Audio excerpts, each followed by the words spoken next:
వాస్తవానికి చికెన్ కానీ గుడ్లు కానీ బాయిల్డ్ అయిన తర్వాత అంటే అంత వేడితోని బాయిల్డ్ అయిన తర్వాత దాంట్లో ఏ క్రిమి కూడా ఉండదు, అన్నీ కూడా పటాపంచలు అవుతాయి. మన బాడీలనే వేడి విపరీతంగా ఉంటుంది.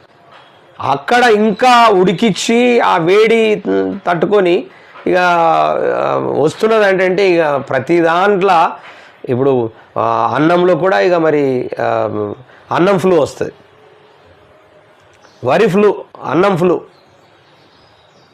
ఇక టమాటాల్లో టమాటా ఫ్లూ, ఇక బెండకాయలో బెండకాయ ఫ్లూ, బీరకాయలో బీరకాయ ఫ్లూ వస్తుంది.